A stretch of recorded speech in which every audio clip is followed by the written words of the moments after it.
저는 더불어민주당 소속 안양 만안구 출신 국회의원 강덕구입니다. 저는 오늘 최근 논란의 중심이 되고 있는 성남 대장동 개발을 둘러싼 의혹을 재조명하고자 이 자리에 섰습니다. 당리당략이나 이해득실을 떠나 민주당원으로 제4기 민주정부 창출을 달성하기 위한 충정으로 이 자리에 섰음을 분명히 밝힙니다. 저는 성남 대장동 개발 당시 경기도의 의장이었고 5,500억 개발 이익이 시민들에게 환수되던 즈음에는 경기도의 연정부지사였습니다. 또한 LH가 구조조정을 이유로 성남 대장동 사업을 취소할 당시 제 지역구인 안양시 만안구 냉천지구와 안양구동도 공영개발이 취소되는 비슷한 처지에 놓인 바 있습니다.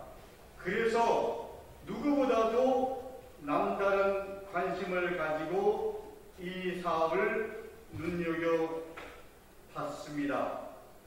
무엇보다도 흥락 자신의 동생이 불법 로비를 받은 것으로 드러난 신영수 전 새누리당 국회의원 등 중앙 정치권의 강한 반대에도 당시 이재명 성남시장이 대장동을 공공개발로 되돌리는 것을 보면서 저는 지방자치 발전을 위한 좋은 사례라고 생각했고, 왜 지방자치가 필요한지 보여주는 메시지라고 생각했습니다.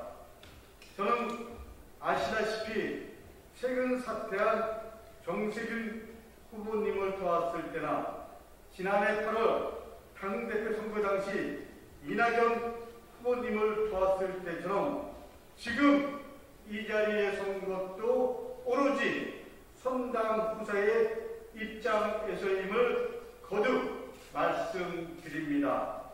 더욱 가끔의 이 상황은 일부 언론과 야당이 사실을 왜곡해서 우리 민주당 후보를 헐뜯는 상황에서 더 이상 보고만 있을 수 없어서 추석 전에 회복을 통해서 그리고 오늘 이렇게 정론관에서 제가 아는 범위 내에서 밝혀야 할 필요성이 있다고 해서 이 자리에 섰습니다.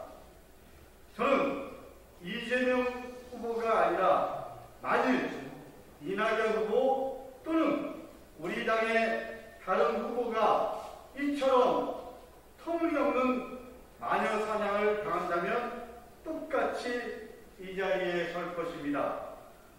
또한 저는 왜곡 보도와 비열한 정치 공세에 당이 이제는 적극적으로 나서주기를 간곡히 요청합니다. 아울러 우리는 다음과 같이 이 사실을 직시해야 합니다. LH가 공영개발을 포기한 후 그대로 민간개발로 넘어갔다면 성남시로 돌아올 5,500억의 개발 이익이 다 민간업자가 모두 독식하지 않았겠습니까?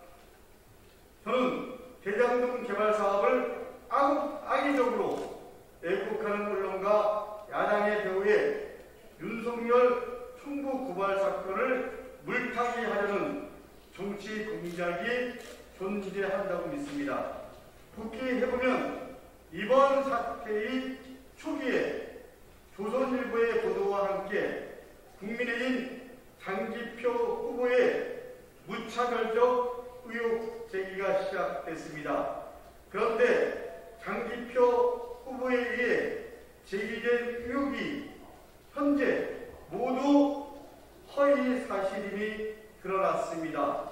장기표 후보가 제기한 첫 번째 의혹, 이재명 지사의 아들 취업 의혹입니다. 사실 무근으로 밝혀졌습니다. 두 번째 의혹은 대장동 개발업체를 수의계약으로 선정했다는 것입니다.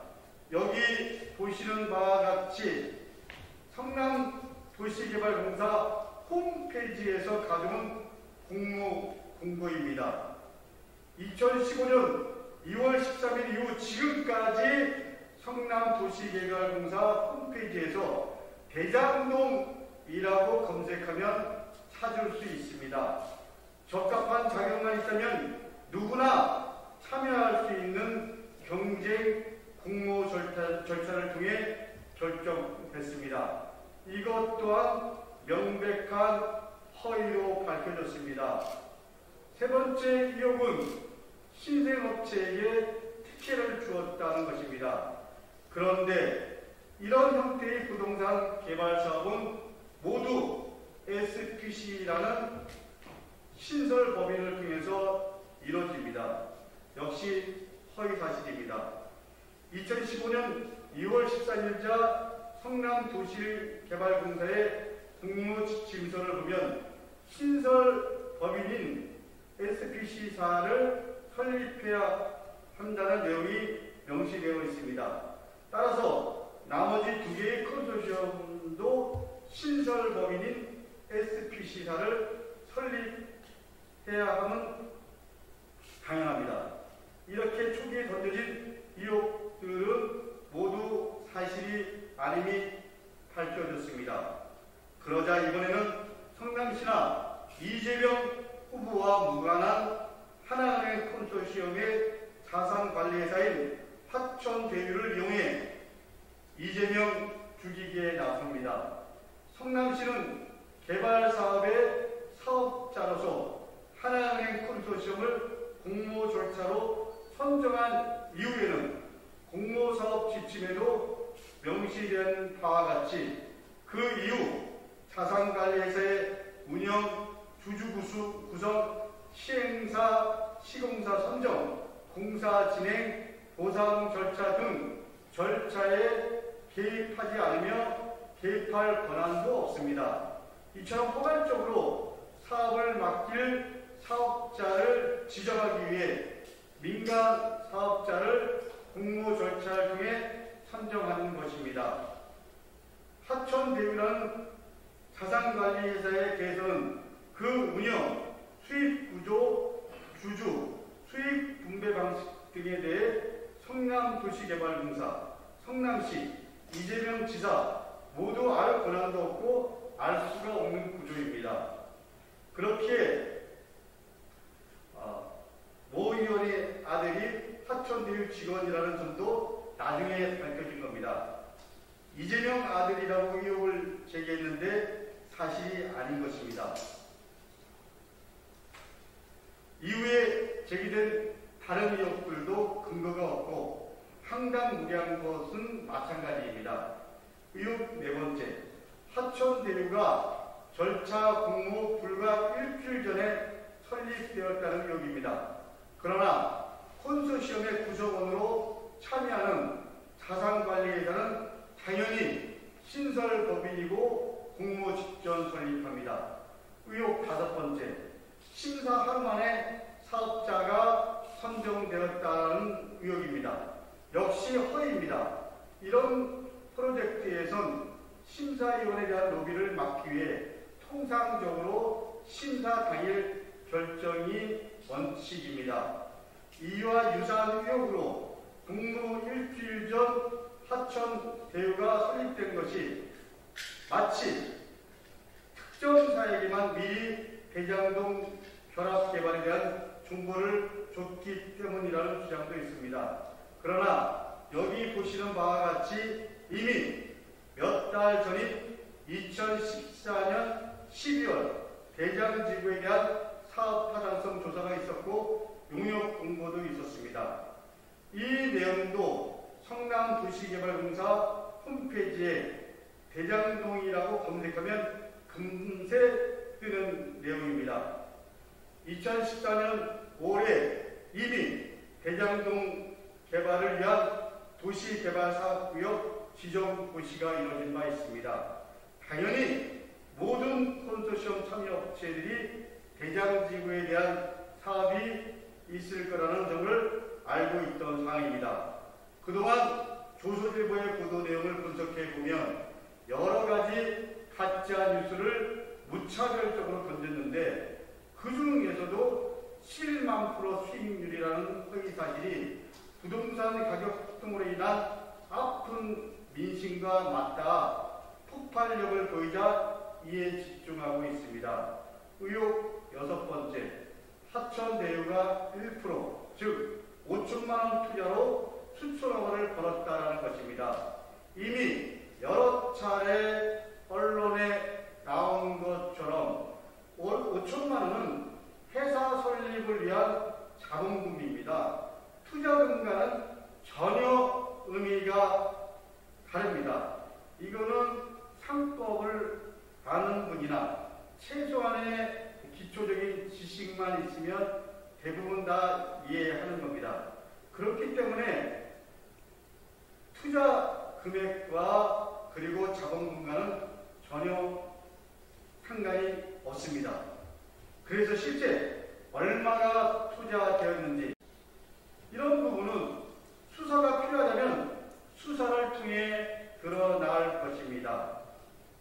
그러나 이런 문제들은 성남시 성남개발공사 이재명 당시 시장이 관여할 권한도 책임도 없고 알지도 못하는 내용이므로 이를 정치적 의미에 사용하는 것은 가당치 않은 일입니다. 현재 제기된 어떤 의혹도 이재명 후보가 특혜를 주거나 이익을 취했다고 할 근거도 없고 그리고 이것과 관련된 사실이 밝혀진 바도 없습니다.